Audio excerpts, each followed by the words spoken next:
Welcome back to Thimbleberry U. I am John Jaggay, joined as always by Amy Walls of Thimbleberry Financial. Amy, good to be with you as always. Jag, it's great to talk with you.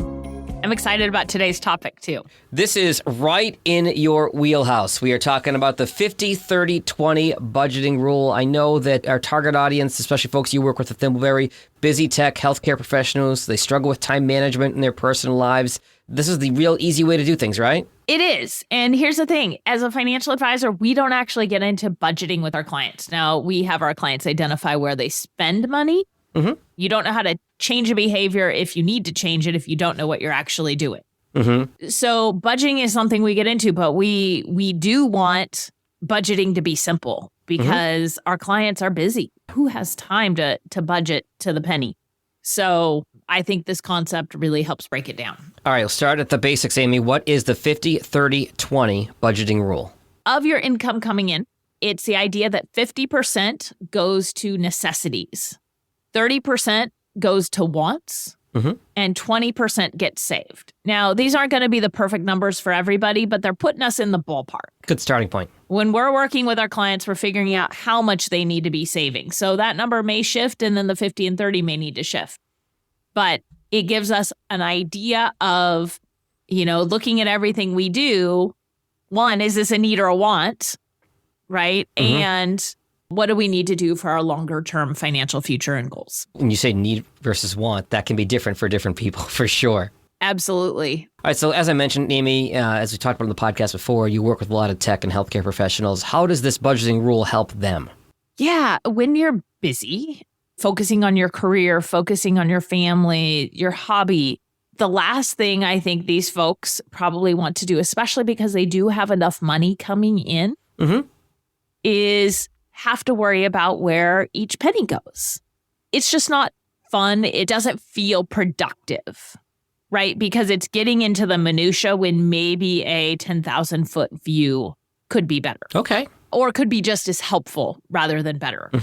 So the 50-30-20 rule allows for that higher level view and a larger bucket categorizing to know, am I proportionately correct? Okay. So what it's really doing there is it's prioritizing time savings and money savings to say, yep, I'm in the ballpark. This passes a smell test, if you will. And when we do that, it can alleviate some stress or anxiety. Stress being things that come from the outside, anxiety being things that stress us from the inside. So for any individual, it can potentially alleviate some of that concern to be able to say, I can let go, I can breathe, I can maybe go play and do the things that I want to do and use my energy towards its best purpose rather than digging into the budget. There we go. Well, let's start with the 50. Talk about the necessities. Necessities, there are needs. Right? So their housing, their transportation, utilities, they're also taxes. Yeah. So that is one that people often overlook in this category because they think, hey, taxes are coming out of my paychecks. I'm good. Nope, taxes fit into this category. So just to be clear, Amy, what you're saying is I need to pay my taxes. You need to pay your taxes, but also if you owe taxes at the end of the year, setting money aside for this, paying quarterly taxes, etc., that's part of this needs bucket. Got it. Something I do want to address here is that in this area, we're talking about needs. But let's say at some point you bought a second home. Ultimately, that house is not a need, but paying for it is a necessity. At that point, or getting rid of it would become the other decision. So when we look at needs and wants, necessities or wants, that second home could fall into the necessities category versus the wants category. And I think that's going to kind of depend per person and their situation.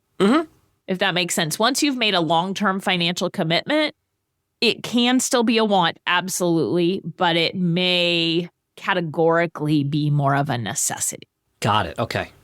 So if one of our listeners goes through this exercise and looks at their spending at rough numbers and says, gosh, my needs are 60 or 70% of my spending, no wonder I'm not having so much fun, right? Because my wants are much smaller than this 30%.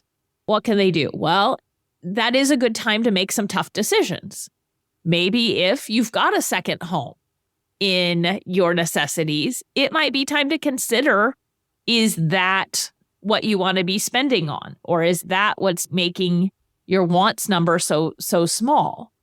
Then there's the choice of, do you use that second home? Or do you find yourself going on lots of other trips that drive those numbers up, right? Sometimes we've got this idea that, hey, if I get a second home, that's where I'm going to vacation all the time. But then I want some variety. So I'm still taking trips and doing these other things. Mm-hmm. You may be spending essentially the same money twice. And that may not be serving you, both in terms of happiness, but also your financial goals. Sure. It might be carpooling.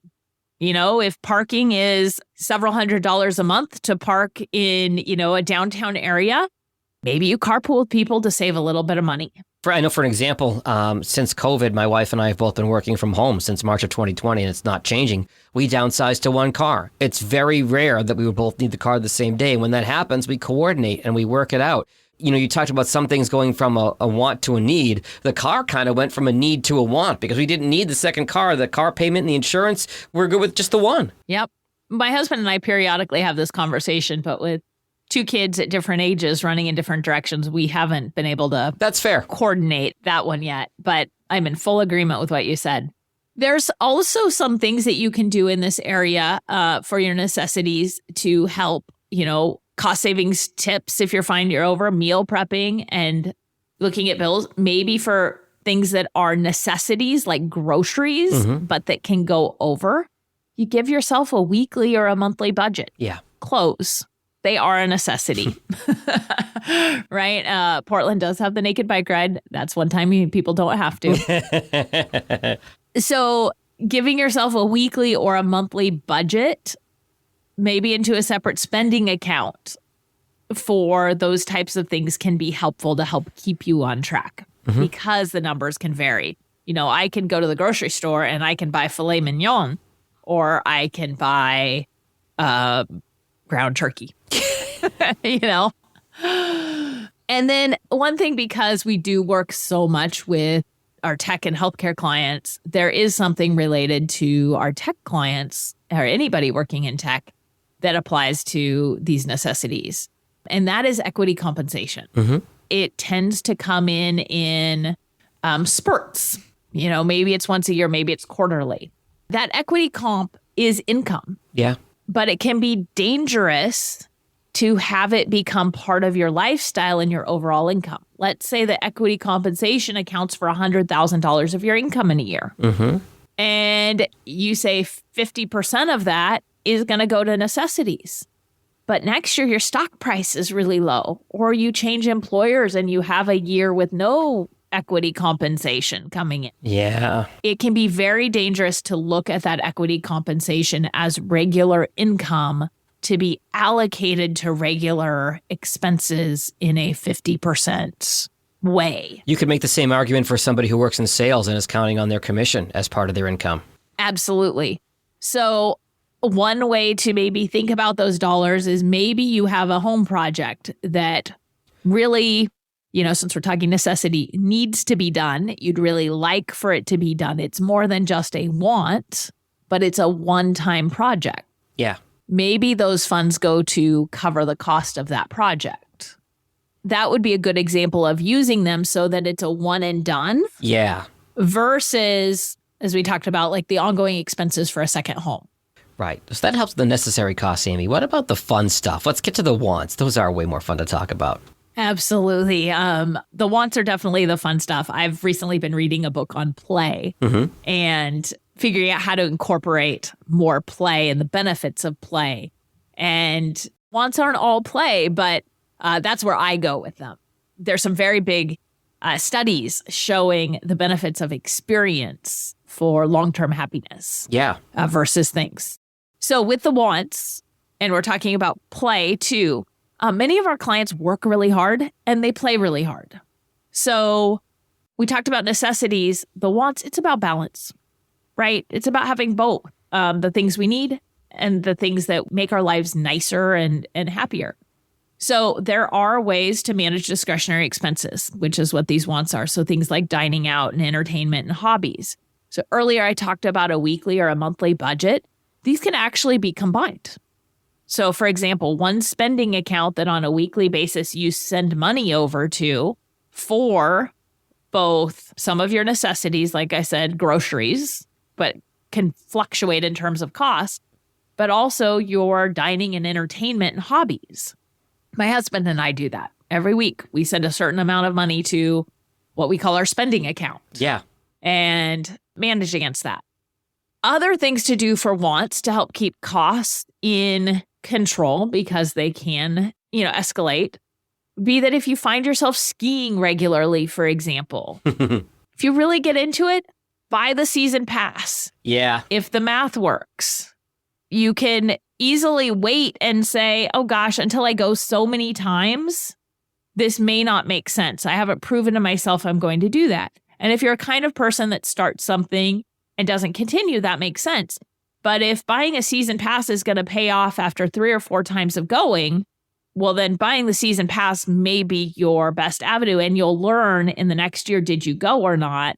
And you can adjust accordingly for the following year. You could absolutely. Using credit cards and using points from those credit cards to travel. That's one alternative. Now, many of my clients listening are probably going to say, wait a minute, we've had a different conversation.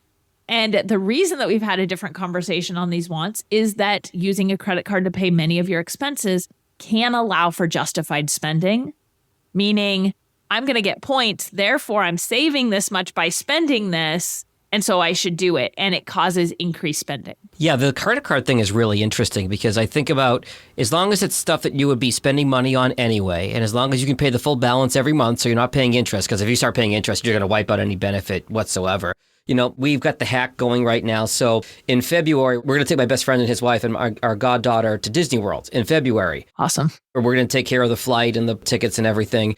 Well, my wife opened up an airline credit card, spend X amount within X amount of time, and you're going to get a bajillion points. It's not exactly a bajillion, it's a little bit less than that, but you get the idea. Can you define bajillion? As a financial advisor, I'd like to know.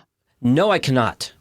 Okay, fair enough. I don't know. It's a lot of points. It's enough points that it's probably going to cover 2 or 3 of their airfare. How's that? Perfect. We're going to put our regular bills, the money we would already be spending, on that credit card until we hit the spending threshold. Get the points. Once the points go into the account, she's going to close the credit card. There you go. You're being disciplined about it and you're not using it to justify spending. I'm trying to find another word than justify spending money you wouldn't have otherwise spent. No, you're exactly right. Because on the flip side of it, I upgraded one of my credit cards to get more travel benefits because I travel a lot.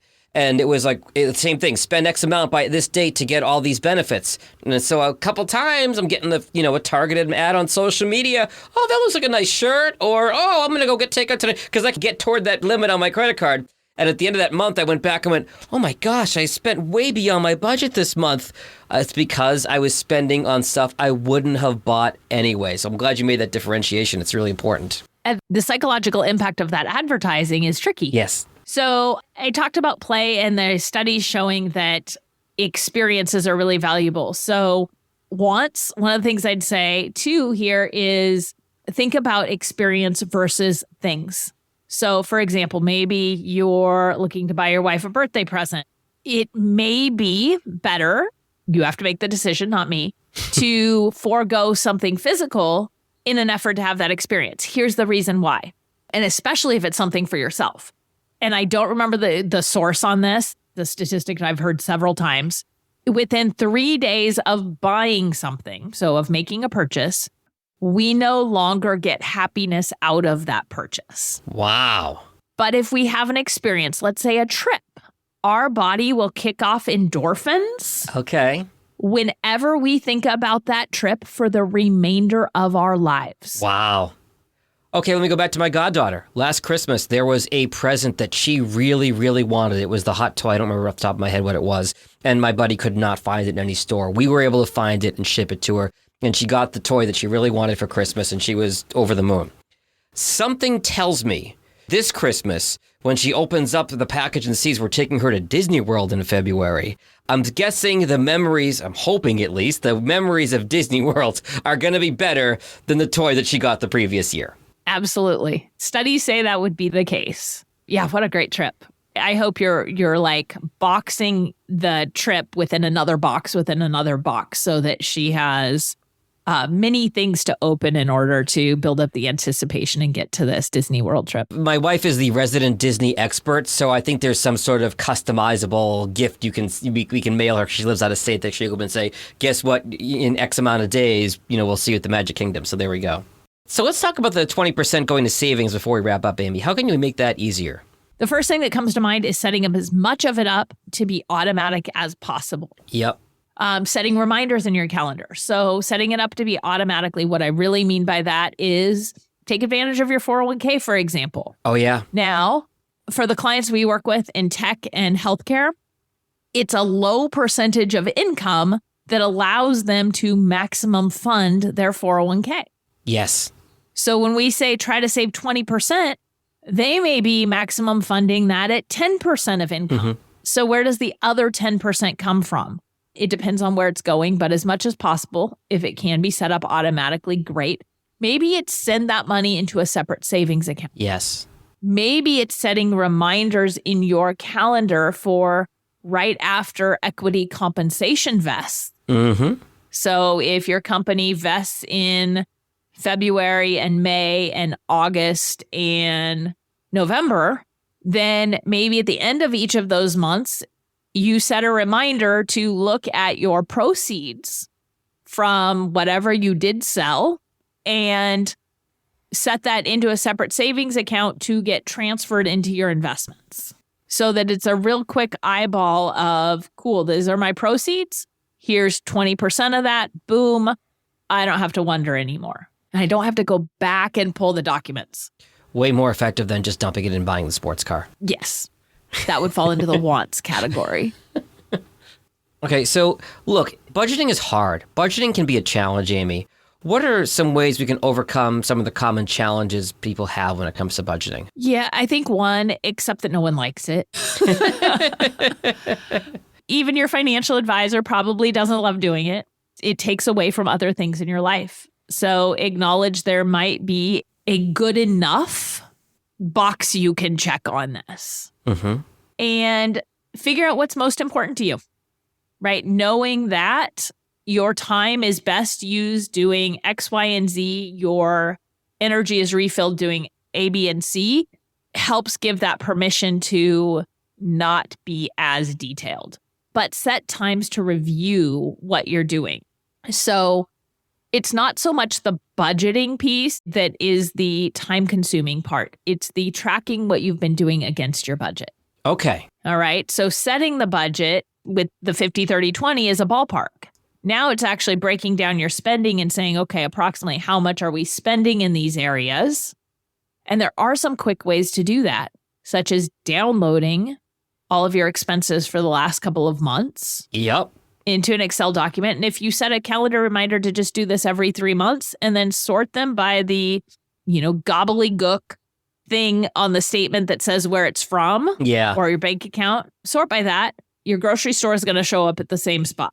And then you can quickly figure out a ballpark of what you've been spending. And if you do that, say every 3 months, you're going to have history after a period of time to know if your expenses are shifting drastically. Especially as we all use cash so much less these days. It's much easier to track. There's an electronic record now of everything that you swipe or tap with your phone or whatever.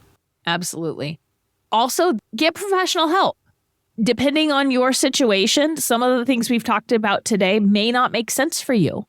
But somebody who knows the ins and outs of how you think about money will have ideas on ways to make having your money go to the right spot be easier for you and still be on track for long-term goals. It's that mindset that we've talked about in so many episodes of this podcast. You must have some success stories that could inspire our listeners. So we're talking about this stuff, right? I do. One of the stories that first comes to mind ties to setting up a weekly or monthly budget. Mm-hmm. I know somebody that did that and within a few months of setting up a weekly transfer for their spending, had found they were saving so much doing that they actually paid for their travel budget for the year. Oh, wow. And we're so excited about that cost savings and what else they could do with that money. And what that resulted in was peace of mind and permission to have that fun they wanted to have. So I think that's the ultimate success story, is people going out and living the lives they want without the stress and still being on track for their goals. I can't wait to play this episode of the podcast when it releases for my wife, because usually on Saturday mornings we'll sit down and she'll say, "You want to look at money for the month?" "No, I don't, but I know we should." And we look at it and put our heads together and figure everything out. So advice is certainly well taken, as always, Amy. If one of our listeners wants to talk to you about any of this stuff or anything related to their financial future, what are the best ways to find you? They can give us a call at 503-610-6510 or go online at thimbleberryfinancial.com. Good stuff as always, Amy. We'll talk in a couple weeks. Sounds great, Jag. Look forward to it. Registered representative, securities offered through Cambridge Investment Research, Inc., a broker-dealer, member FINRA SIPC. Investment advisor representative, Cambridge Investment Research Advisors, Inc., a registered investment advisor. Cambridge and Thimbleberry Financial are not affiliated.